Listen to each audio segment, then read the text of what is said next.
สหพันธ์บ้านเตะแห่งชาติลาวได้รับรางวัลสหพันธ์บ้านเตะดีเด่นแห่งปี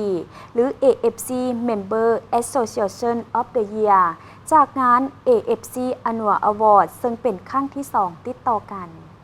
นับว่าเป็นความยินดีสำหรับสหพันธ์บ้านเตะแห่งชาติลาวที่ได้รับรางวัลสหพันธ์บ้านเตะดีเด่นแห่งปี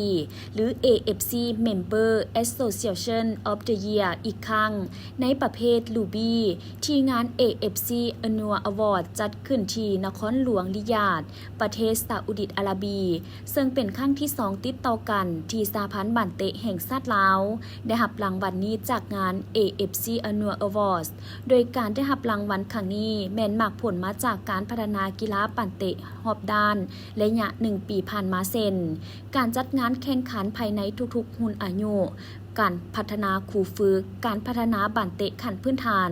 การยกระดับกีฬาบันเตะหญิงการเข้าร่วมการแข่งขัน AFC รอบสุดท้ายการพัฒนาโครงหลังพื้นฐานกีฬาบันเตะการมีศักยภาพในการเป็นเจ้าภาพการแข่งขันของ AFC